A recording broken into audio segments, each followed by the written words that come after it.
friends, welcome back to another episode of the Power of Nine podcast. I am your host, Aaron Eggert. Work ethic plus pure intelligence plus a knack for public relations equals today's guest, the founder of Game Changer Communications. Let's hear of the journey of my friend, Jason Sprenger. Jason, welcome to the show. Hey, thanks for having me. Yeah, man. Glad to be here. So ironically enough, last episode, the episode prior to this is Jen Lindahl, who introduced us. Yes. And so Jen has since moved on to a new role since you met her, but I think it was weird that she was on and then ironically your schedule for this one. So I just like that. So shout out to Jen Lindahl for connecting us, right? Correct, yeah. So I'm really pumped to have you on the show. I think you have a really interesting journey. I think there's a lot to glean from that. Before we get into all those things, please share with me your pronouns so I know how to address you. He, him. Awesome. Yep. Thank you very much. All right. So you, let's start out like where you're from. So you are born and raised here in the Twin Cities? Born at Southdale in Edina. Yeah. Lived the first 6 years of my life in Burnsville in a small trailer court. Moved from there to Lakeville and was raised there. And graduated from the old Lakeville High School. Yeah. Yes, I am old enough. The first like original Lakeville High School before they broke out to well north before and the south. split. Yeah. And then went to the U of M. Yeah. So did 4 years there, and I've lived in the South Metro ever since. So yeah, cool. Do you? So what was your family dynamic growing up?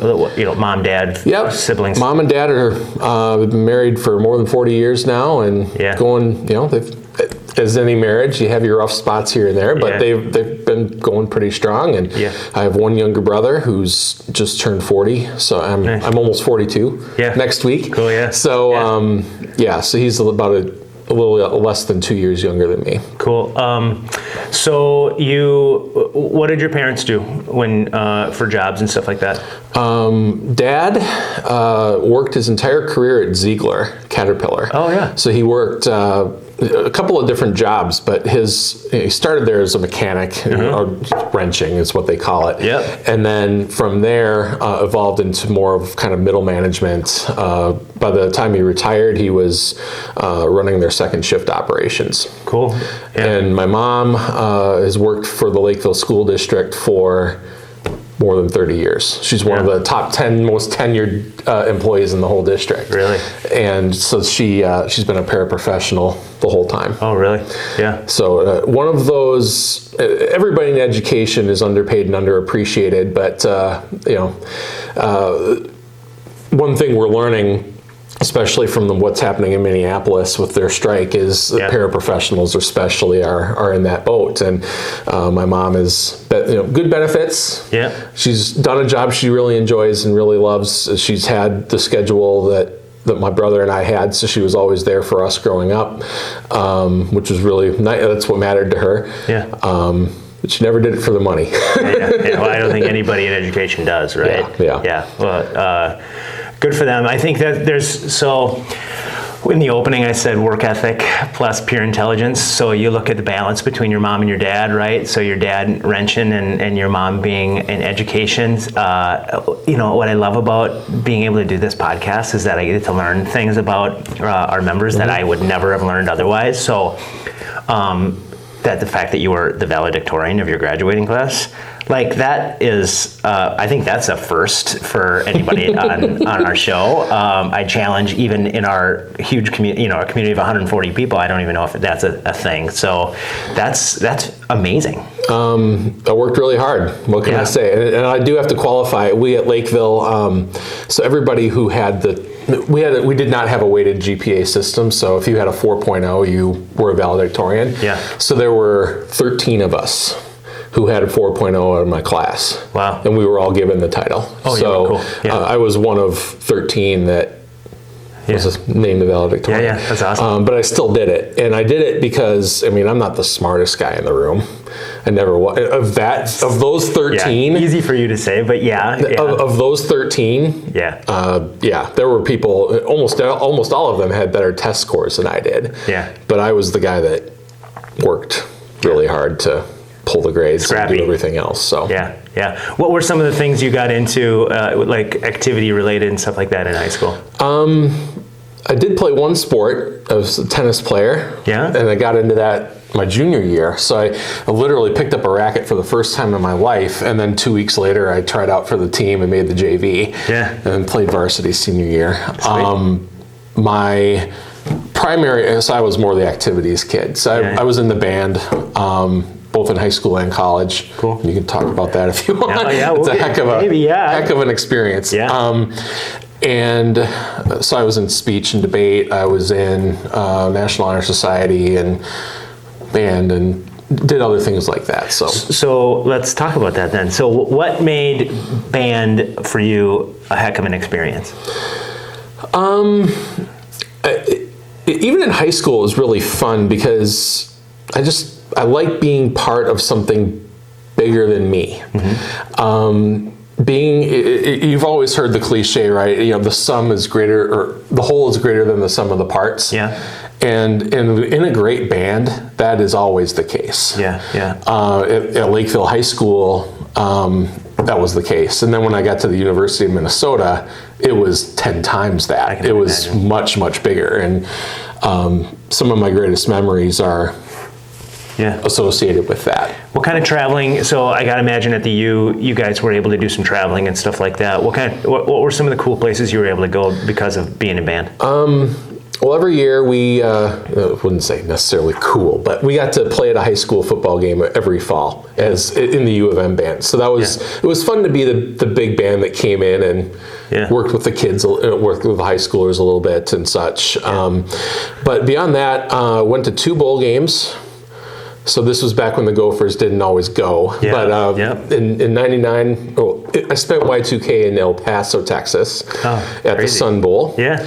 And I spent the year after that in Miami, Fort Lauderdale. Cool. The MicronPC.com Bowl. Yeah, right. And then I got to travel with the basketball team to a Big Ten tournament one year. Cool. Do you feel like you're the first person I've asked a question like this to? So do you feel like some of the things that you learned in being in band, so the individual / group component has benefited you in business? No question.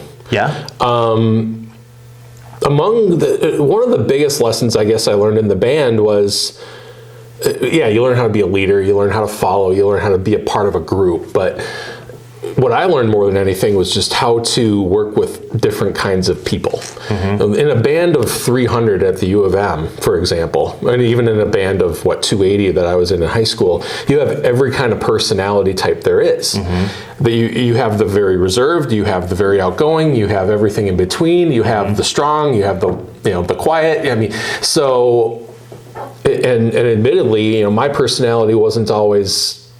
Sometimes I rub people the wrong way because I'm kind of I've always been not assertive, I've been confident, and that caused some problems for me when I was younger because people didn't always see that in a good way, right? Yeah. I had to learn how to soften my edges a little bit. Yeah. I had to learn how to work with more different kinds of people, and I had to learn how to lead those people. Yeah. And be somebody that they saw as worth following. Yeah. Which was a major challenge for me, but those experiences were very formative for me in a lot of ways. I didn't even think I asked you what instrument did you play? Trumpet. Trumpet? So I played the trumpet in high school for my sophomore year, and I'll tell you something, I was terrible at it. I think that is one.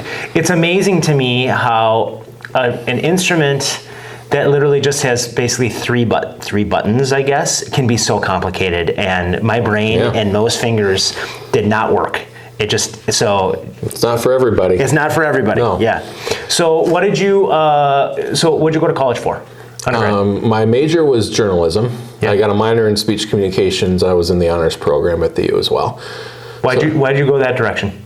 What was your thought process at the time? I grew up wanting to be a sportscaster. Literally, really? From the day I got cable television at home, I watched SportsCenter every morning before I went to school. Sweet. And I wanted to be one of those people. Yeah. And it was always just what I wanted to do. And what I love, and I still love it. I got to do it in Bloomington with one of my best friends for 10 years, calling high school games around town, and cool. It was wonderful. It was a great experience, but it didn't end up being a career for me for a few reasons, but it was, so I studied in college to kind of pursue that track. And so, the University of Minnesota has a wonderful journalism school, and there was a thing called a broadcast track that I could go down and pursue. So I was able to do the television stuff and the web stuff, but I was also able to do some regular print reporting, interviewing. Cool. I did get a broad-based journalism background there. Yeah. Do you still play the trumpet? Sometimes. Yeah, not very often. Pick it up every once in a while. So my younger son plays the trumpet. My older son plays the trombone. Yeah. Which is an interesting dynamic in itself. But my younger son he's in sixth grade, and so he's getting to the age now where we can start to kind of jam together. Yeah, sweet. That'll be You might be picking it up even more. It probably will, and I would love to do that. That'd be a lot of fun. Yeah, that's cool. What was your first job out of college? Out of college, my first, I actually have to kind of bifurcate this. My first job period was completely unrelated to PR. Because I was trying to make the switch to PR, and it took some time to do that. And in 2002, it was a horrible economy, so there wasn't much to do. But I was working for a background check company as a compliance manager. Oh my gosh! Doing background checks and helping to make sure things were on the up and up. Yeah. It just didn't work. I was not a fit there. But my first PR job was as an intern at a local agency called Constam Communications. Yeah, what do they do? The agency itself was acquired by Broadhead, I think more than a year ago now. Yep. But that is an agency that had always been very media relations focused.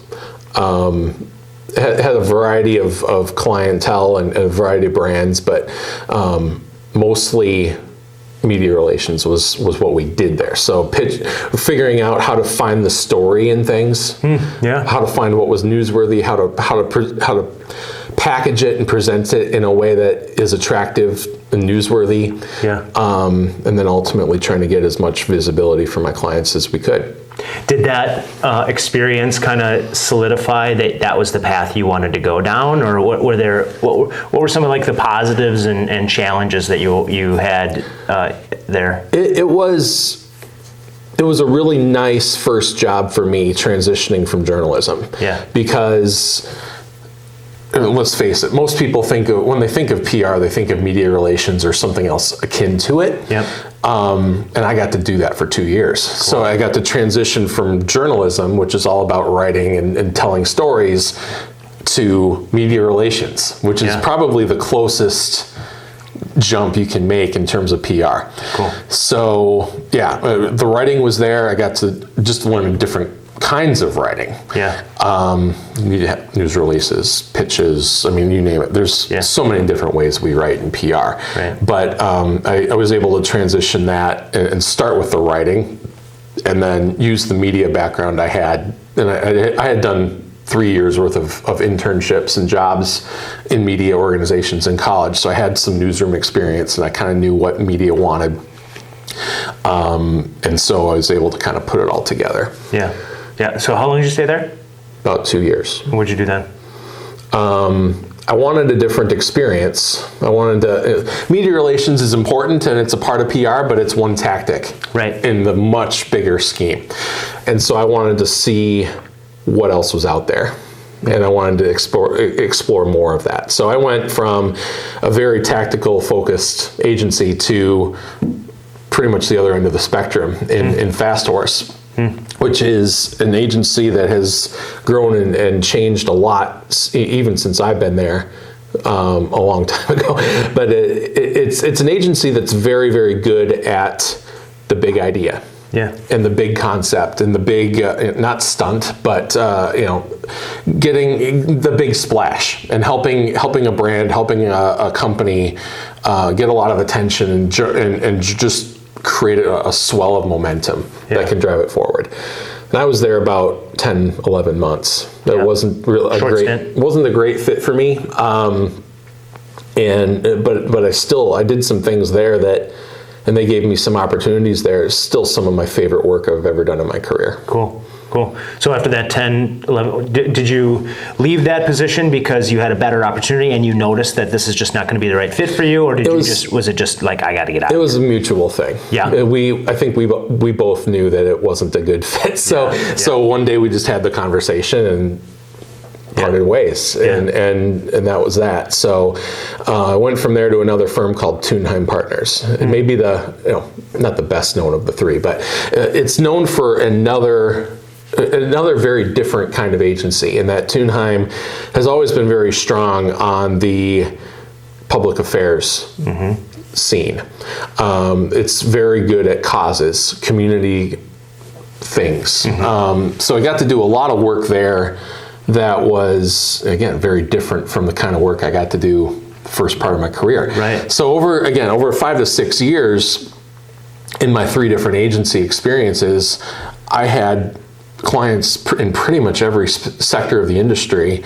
I worked for the big companies, I worked for the startups. I mean, I saw a lot. Yeah, cool. And I did, if you think, I think that PR, even there are 11 major elements that kind of go into strategic communications, and I got to do most of those. Yeah, cool. So I see the world in what I do and the sphere I play in very broadly, very comprehensively and holistically, and those 3 agencies really fed that. Yeah.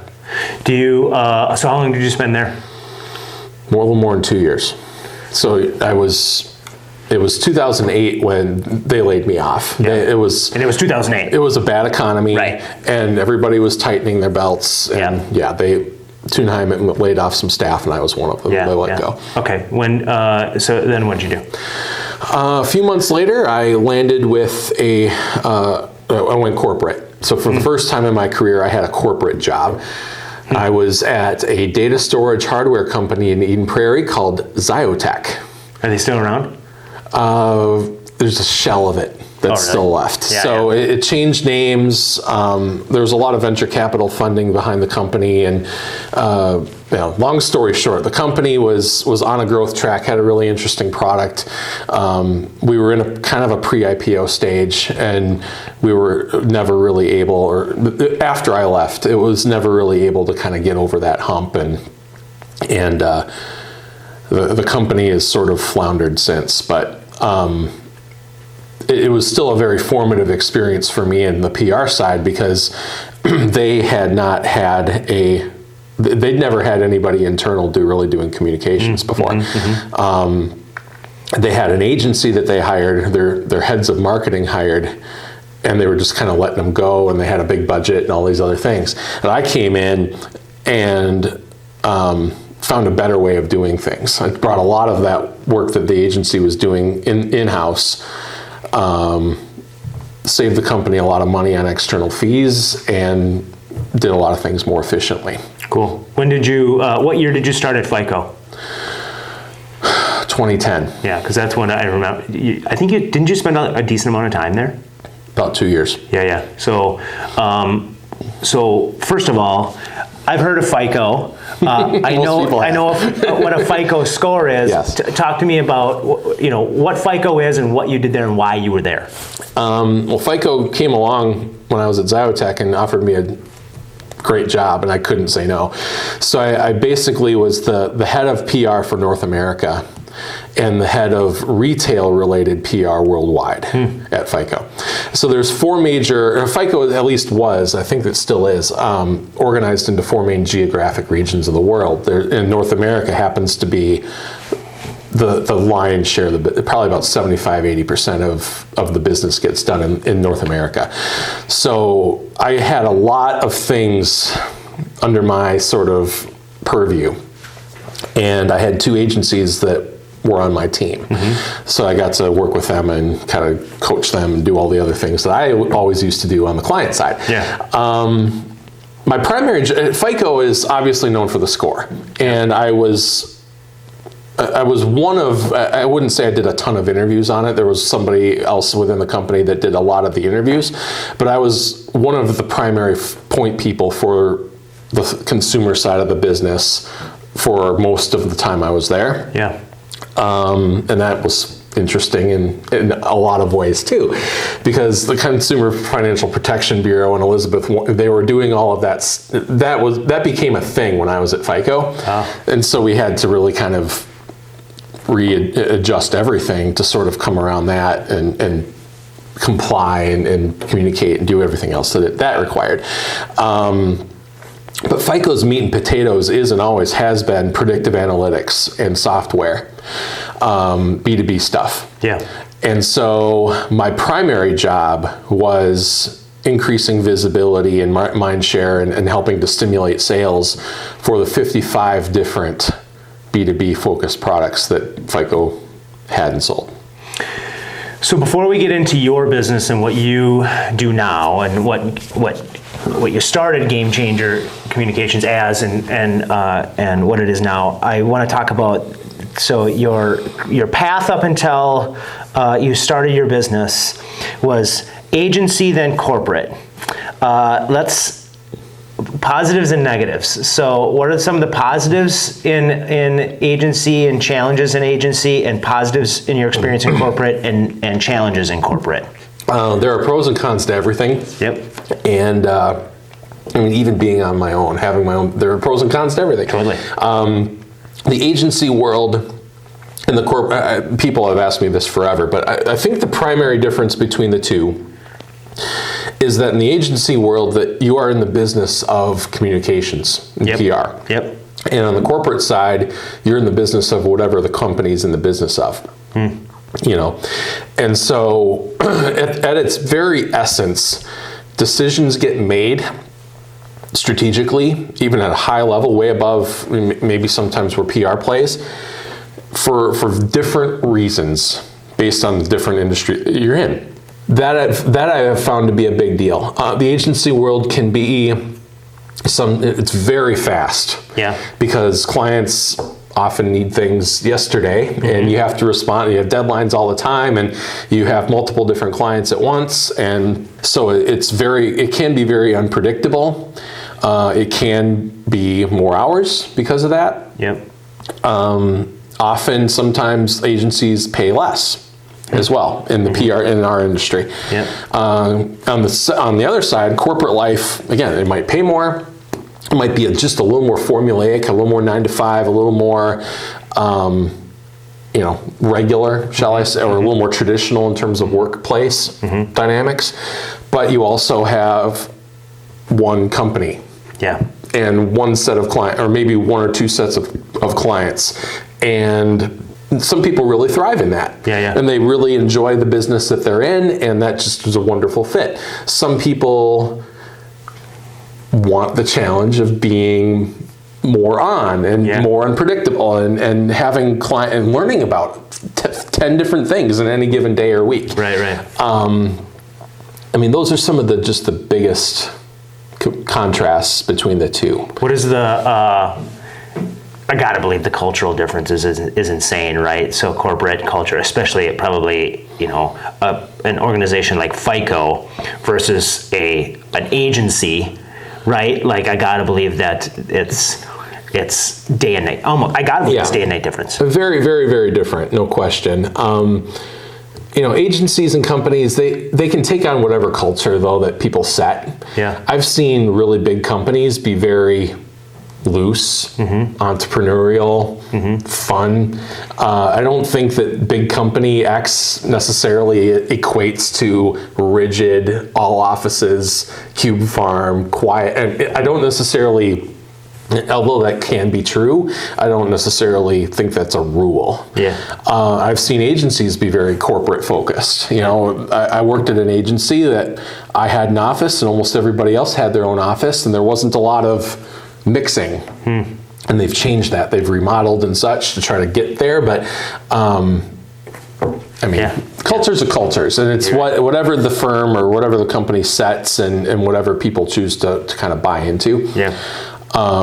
but yeah, no, there's no question. I worked in 5 very different cultures before I hung my shingle. So you started your business in 2012. What would you say, so what was it then, and is it the same now, or how has it evolved? At its essence, it hasn't changed much. Okay. I started with an idea of wanting to offer full service PR capabilities. And by that I mean, again, the various aspects and elements of what I believe strategic communications is all about. Everything from external comms to internal comms, to crisis, to event activation and support, to public affairs, to executive council, to branding and messaging, to more than that, and to content, and things that go underneath those, and more. Investor relations, analyst relations, just a few. So these are all things I've done. And these are all things that I've seen make an impact on an organization, both as a client, or both on the agency side and from the inside as a corporate employee. And so I wanted to bring that holistic mindset to organizations that really wanted to use what I do and move their organizations forward. And I was able to do that. I was able to get off to a fast start. Within 5 weeks of hanging my shingle, I was at capacity. Wow. Which is really rare, especially in my industry.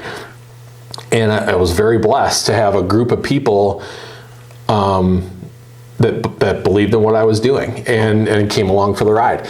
And so we did that. And I got off to a fast start, and the first several years were really strong, and then a recession, and then a pandemic, and and here we are. And it's been a lot of ups and downs, but excuse me.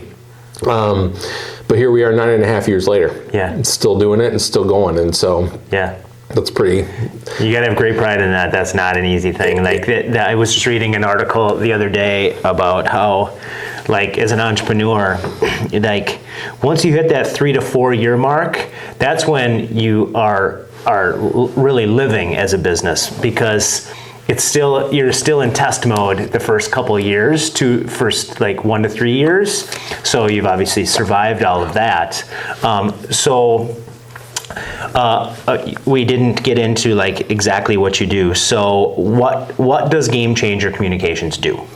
Well, it provides that full service PR suite to mostly B2B and high-tech companies, but I've worked for companies all across the spectrum, everything from the startup in HR to the billion-dollar tech company to the nonprofit down the street and everything in between. So most of the work that I have done, both in my agency and then before, was high-tech B2B. So that's where I've specialized.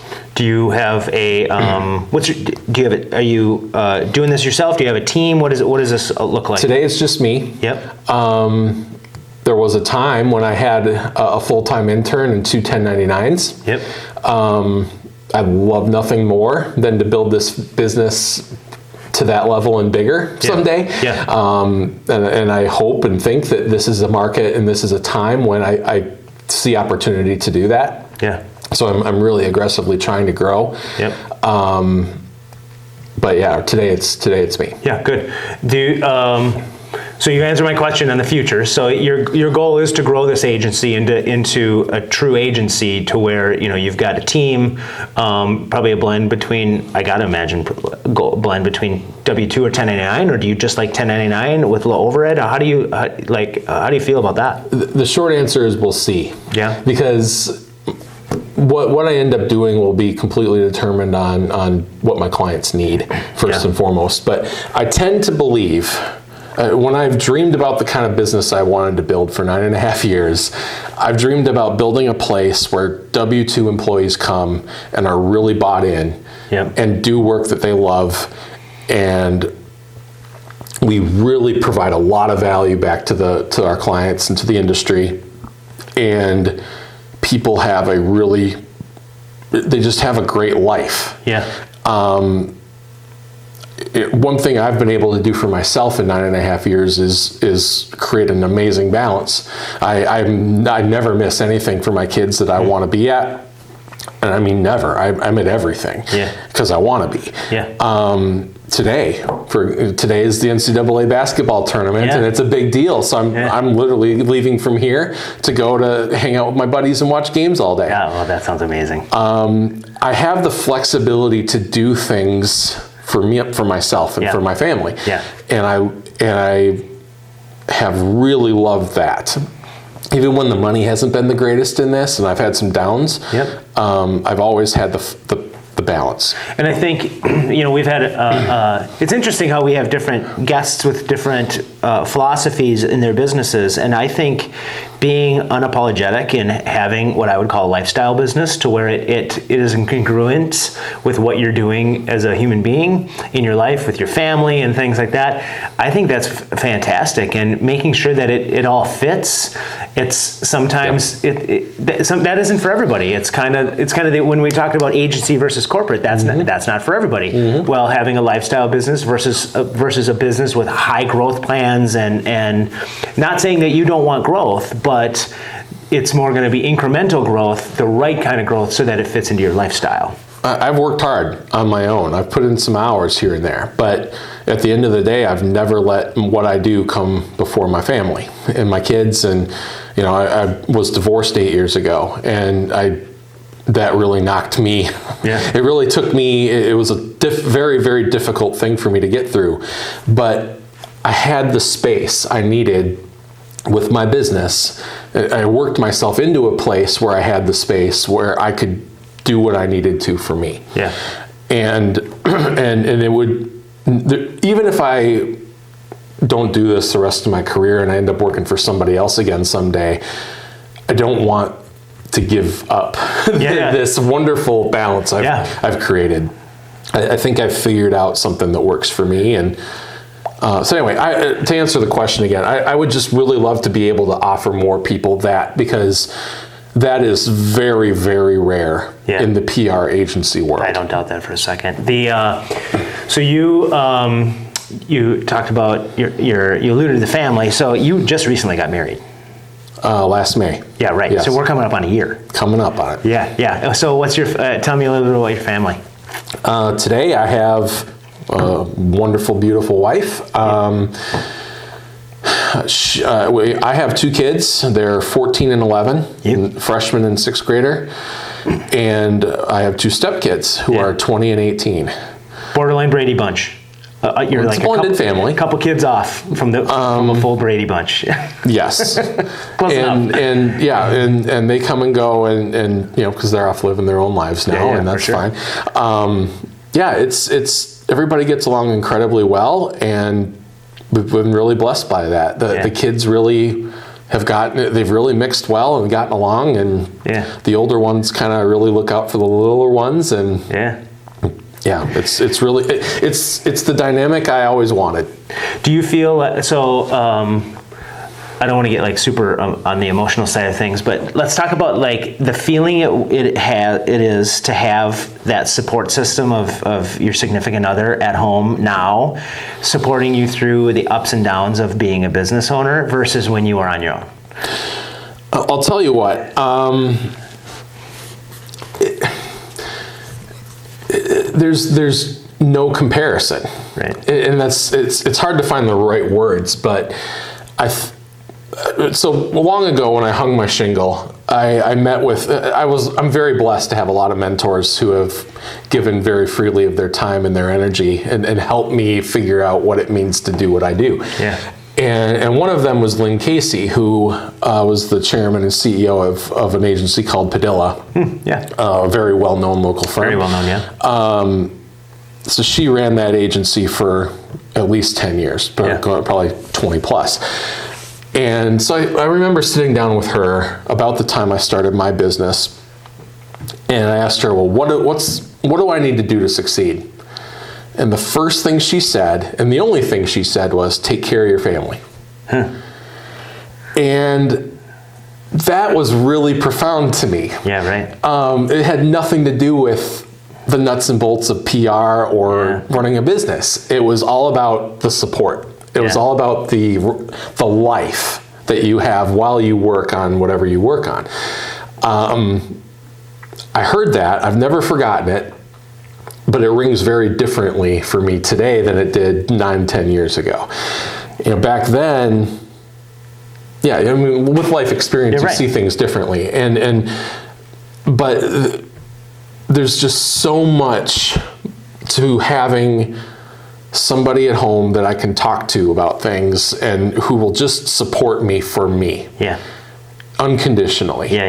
That is, I couldn't imagine doing what I do or being anything in life without that at home. And so, I mean, no matter what else I do, even when I was single, I was working very hard to try to fill that void in my life, because it was a void. It was a major void, and I'm just the kind of person too that I prefer to share my life with someone else. You thrive in that environment. I would rather be with somebody than be by myself. And so for me, that's just what it is. But it is the thing in my life the last probably 5, so I've known Melissa for more than 4 years. And ever since I've been with her, my life just in general has just transformed. Great. I love it. It's the best thing ever. So anyway. So before we transition to 9 questions, one other thing that I think is fascinating is the amount of philanthropic things that you do. So whether it be quote unquote nonprofit, I'm doing air quotes, nonprofit related, or sitting on other types of boards or things like that. Let's try in like a minute or less, because I think this is going to be challenging, to hammer out all of the things that you are doing from a philanthropic standpoint and the boards that you're on and things like that. I think that's fascinating, and that says a lot about your personality. So I want to make sure that you share that. Well, thank you.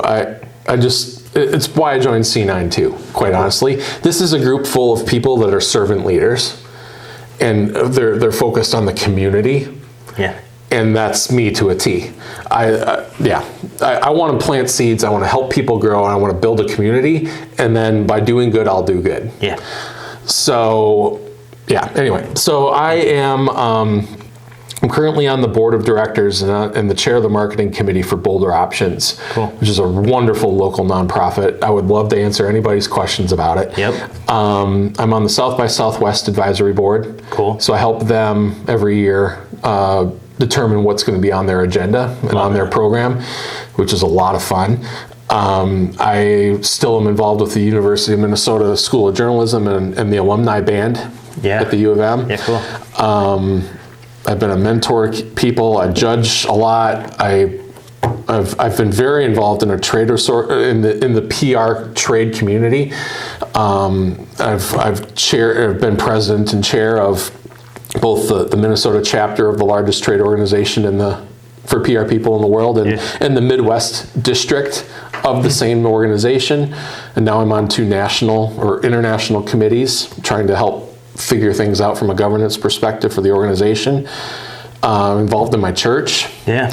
I've coached my kids' sports teams, and then probably a little more, but I try really hard to give back and help people. Well, that's the type of mindset that we love in Coalition 9. So thank you for giving the C9 a shout out. But I do think that some of the things that you're doing with this, especially I love what Boulder Options does. I'm a Gopher football fan, so I hear Daryl Thompson talking about Boulder Options all the time and the pregame stuff. So I think that that's really admirable about all the time that you give back. Okay. Thank you. Moving on. All right. Enough of the fun stuff. So can you confirm to me that you have no idea what I'm about to ask you? I have no idea. All right. Okay. Question 1. Describe a fun, quote unquote, fun Saturday. Oh boy. And try and do it in like 30 seconds or less. I'm going to try. These are hard for me. Oh man, a fun Saturday. I'm probably golfing with my buddies. Maybe a poker night, something with my family in there, or maybe I'm golfing with them. I'm sleeping in a little bit. Like most people, I think I play probably too many games on their phone. Yeah. So, right. So there's a little bit of that in there. Yeah. But it's relaxing. It's light. It's sports, music, something like that. So we're recording this on a Friday, and like you said, like this is day 2 of the round of 64. Tomorrow's gonna be the round of 32. Games start about midday. I will definitely have them on. Yeah. So that kind of stuff. That'll be a big part of my day tomorrow, I'm sure. Me too. All right. What is your biggest pet peeve? Hypocrisy. Good answer. I hate people who say one thing or make a promise and then don't back it up. Yeah. All right, good answer. What is one accomplishment, that you're most proud of?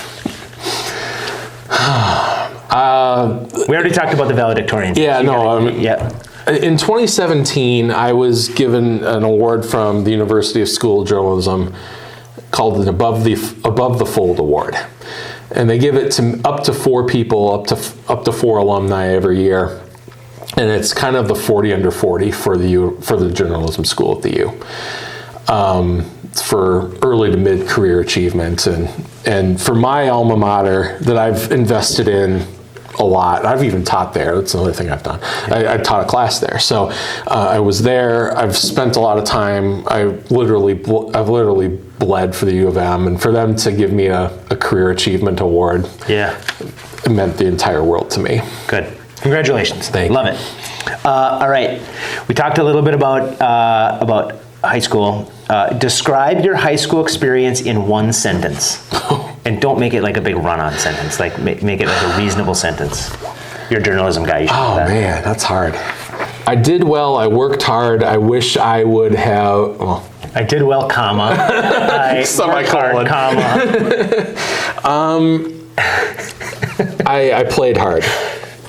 No, I guess I'll leave it there. I love it. There we go. We refined it. And right, it's like that exercise that it's like just start taking words out and just tighten it up. Sure. I love it. That's what we do. All right. Well done. What is the last gift you gave someone? I'm taking my wife to New York next weekend. Love it. So she got a new job, which is wonderful. Yeah. And I heard about that, by the way. Yeah. It's really congratulations exciting. And I'm taking her to New York to celebrate. Cool. So. Not part of this questions, but I'm just going to ask: what is one thing that you want to do out there that you're like super pumped about? So she's never been to New York before. Cool. So we're going to do some of that basically touristy stuff. And personally, I've never even seen a Broadway show there. I've been there several times, and so we're going to go see a Broadway show with another one of my best friends and his wife, who happens to work on just off Broadway. Great. So it'll be a great time. I'm really looking forward to it. Man, good. I love that. All right, close your eyes. What is your favorite smell? I'm going to say maple. Oh, I like that. I love a maple donut. Do you? Yeah. I like using maple syrup when I make an old fashioned. Or bacon. Maple and bacon is like, that is really hard to beat. It is. Right? Combined? Not that I go to Manny's very often. I did it once, maybe a month ago, and they have an old fashioned at Manny's. There's a splash of maple, and it comes out with a crispy bacon strip in it. Now we're talking. And that was pretty damn good. That sounds damn good. All right, what is one thing on your bucket list? Traveled all 50 states.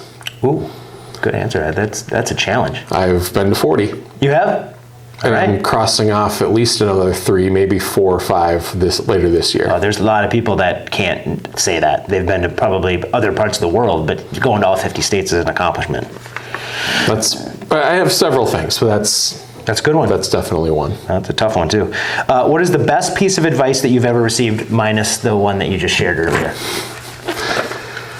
I guess it's probably just do what you say.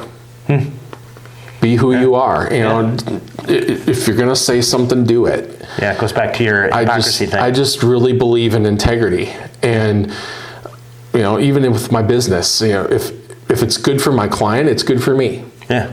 Even if it's not good for me, it's good for me. Yeah. And so I really believe hard in that and live that way. Good answer. All right, last one already. That went fast. What gives you inspiration? I love seeing people do great things. And everybody can define that differently. Yeah. For me, that's, I just like seeing people achieve their calling in life. Yeah. They're unique. I like seeing people use their unique gifts to make an impact in the world. Yeah. And I love watching, like, I was at lunch with somebody the other day Katie Mitchell, another C9 member, who coaches executives and helps families with succession planning. Yeah. How cool is that? It's cool. And people need it. It's very interesting to me, and very, obviously she's good at it, but it's what she does and what she loves, and how cool is that, right? I like watching my kids. My older son is kind of a hands-on mechanic-y person, and my younger son is coming alive in the theater. Like, he just loves to act and make people laugh. Yeah. And so watching him explore that is so much fun for me. Yeah. I don't know. That's what really, and then talking to people. So I guess that's one thing. The second thing that I get really inspired by is it's just solving a big problem with somebody. And this is business and personal, but I love getting around a table or getting a coffee or a lunch or whatever it is, and tossing stuff on the table or against the wall and seeing what sticks. Yeah. And solving a problem and helping somebody or an organization take that next step. Love it. Good answer. All right. Where can people find you? So GameChangerCommunications.com is the website. All one word. All one word. Yep. Again, GameChangerCommunications with an S.com. Yep. I'm on Twitter at Jason Sprenger. People can email me info@GameChangerCommunications.com or jsprenger, SPRENGER. Got it. Yeah. At GameChangerCommunications.com. I'm on Twitter. LinkedIn is just my name. So I'll link your Game Changer Communications in our show notes, and then Twitter and LinkedIn, and I'll let people reach out to you through your website or one of those other venues, so people can click on that. So on your whatever podcast of platform of choice, people can click on it so they can find you easy, and that is great. Dude, I can't thank you enough for being on the show. I can't thank you enough for being a member of our community. Thank you. The people from I was just talking to Lisa Flipson the other day. She was, and we both know why.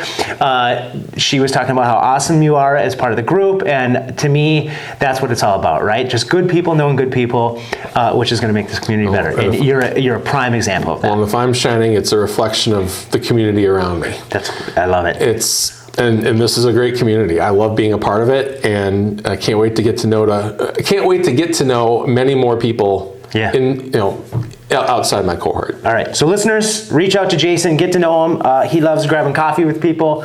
That's one of the things he just wants to learn about people. I love that. So on behalf of Jason Sprenger, this has been the Power of Nine podcast.